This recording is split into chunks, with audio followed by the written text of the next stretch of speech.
Bonjour, my name is Candida Rodriguez Kingbird. I am from Red Lake Nation in Minnesota. I am Ojibwe, Anishinaabe, and part Latina. I'm making a video today for my friend Shane, who asked me to help with a class project for some middle school and high school students in Northern California who want to know more about experiences at Standing Rock. So question number one is... what was your main purpose for going to Standing Rock? My main purpose was to go and protect the waters. I wanted to stand next to my brothers and sisters, and I wanted to be heard, and I wanted for the world to know that it's not okay for them to poison our water. Do I feel like I achieved that purpose? Yes, I do. What was my personal reason for doing this? Well, there was a call made out for AIM, and someone from Portland AIM chapter said they could pick me up. I'm from Portland AIM Warrior Society, and I said, cool, pick me up tomorrow, and we were on our way. My personal reason is, AIM saved my life when I was 14 years old in Minneapolis AIM chapter. A guy named Bear and a lady named Marie literally saved my life, and I appreciated that, and I had a really good talk with Creator, and I made some decisions and took some vows, and I decided if I was ever called upon, I was going to be there, do my best to be there for the people and for Mother Earth.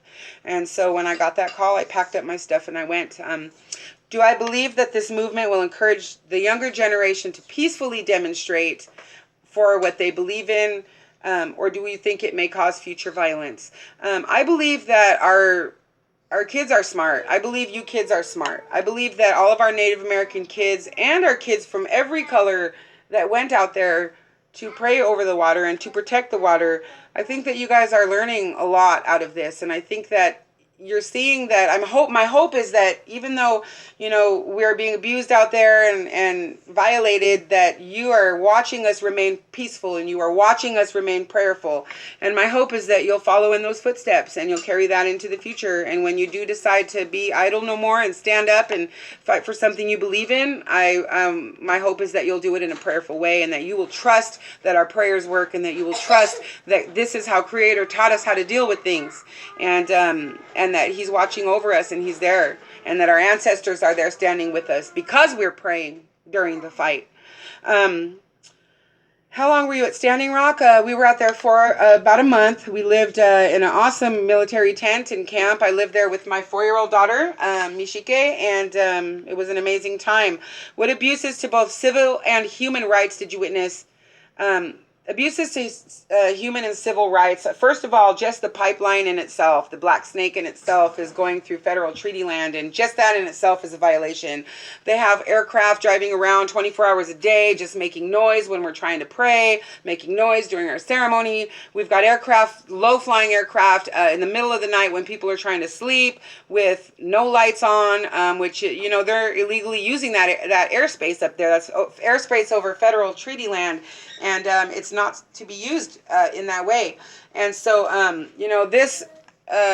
you're asking about abuses to both human rights and civil rights. I mean, the night of the 20th, I was front line and center, November 20th, and we were sprayed with huge cans of mace. We were, of course, watered down with the water cannons and the fire hose. They shot concussion grenades that made your head hurt for days. They shot tear gas that took your eyesight and took your breath. They used something called an L-ray device to do a test on us, which, takes your hearing from you. And so if you're taking my eyesight, my speech, my breath, my hearing from me, yeah, you're violating my civil rights, because I'm only there to pray. So, that's just to name a few. Who was committing these abuses? I'm going to say the federal government was. The government was, sorry. Morton County Police, Sheriff's Department, DAPL, National Guard, all of them were infringing upon our civil and human rights while there. How did the protectors respond? We responded with prayer. We stayed prayerful. The only time I seen anyone do anything kind of back is when, they were throwing these tear gas bombs at us on the bridge, and our elders and our women are running around screaming, trying to find a way off the bridge. And we can't breathe. People are panicking. People are frightened. So we're picking up these tear gas grenades, and we're picking them up off the ground and we're throwing them back. You know, take it back on your side. We don't want that on our side of the river. That's poison. Neither did we want the fires they were starting on our side of the river with their flare guns that we were stomping out with our feet. So yeah, a lot of violations out there on that. How did the protectors respond? Again, with prayer. When did I become an activist? When I was born. I'm a red skin. I'm a brown skin.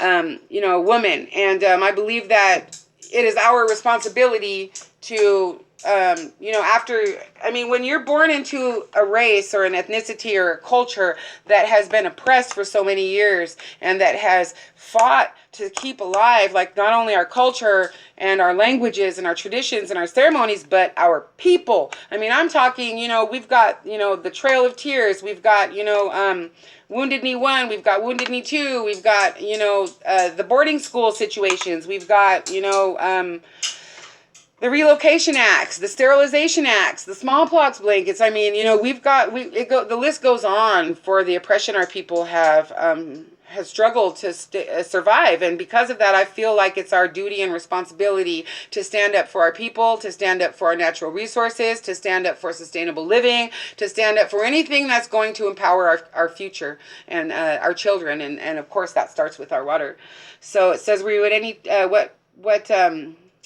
what historical figures do you think young people should look to for guidance and activism? Of course, Martin Luther King was the most prayerful, peaceful activist that I can remember. There are a lot of modern day activists too that you can look to, and heroes, you know, and sheroes that you can look to. We've got Winona LaDuke. We've got all kinds of women joining the political offices. We've got Tana Sanchez here on the West Coast.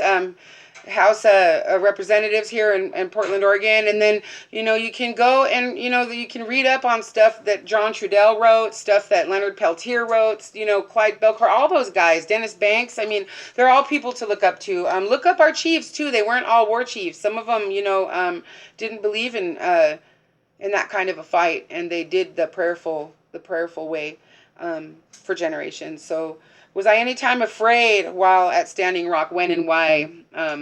Yeah, I was afraid at Standing Rock. Sometimes I would fear for the future, and I would wonder if in 3 or 5 years down the road we were all going to get sick or come up with some weird Standing Rock disease that they gave us in the water or in the air.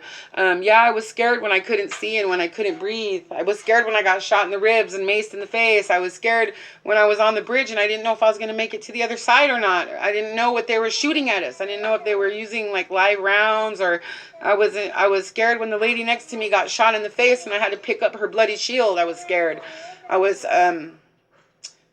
scared that they were going to come down into the encampment and they were going to get to camp where all of our kids and our elders and our animals were. I was scared for that.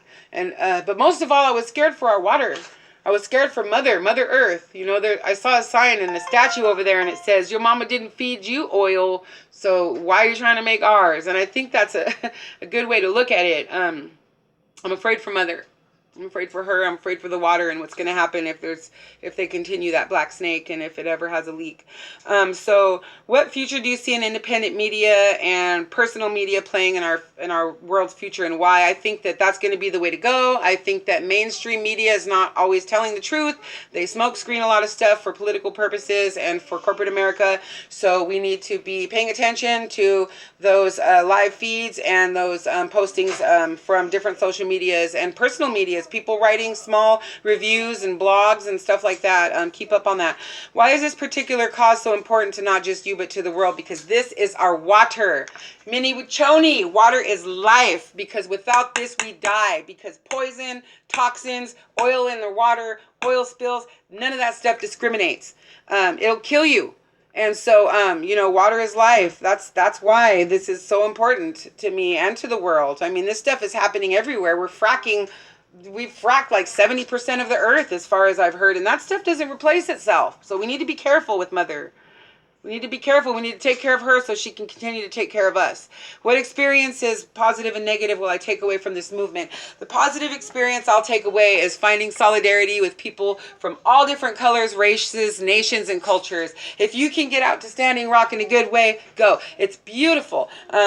the solidarity, the fact that there were no color lines, the fact that there were so many people from so many places standing up for the same thing was such a great feeling. And one of the negative things that I'm going to take away, like I said before, is going to be my feelings towards Morton County Sheriff's Department, DAPL, and the National Guard. My feelings towards the government for attacking us and on multiple occasions, and for hurting us, for taking our breath away, for damaging my lungs. I'm angry about that. I'm angry that my 4-year-old is still coughing and she still hasn't gotten over her sickness yet.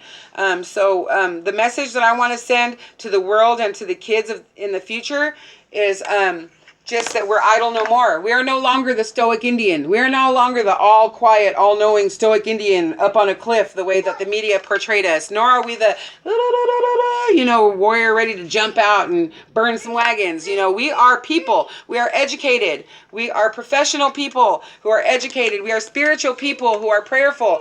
We are knowledgeable people who have suffered and struggled a lot. We are a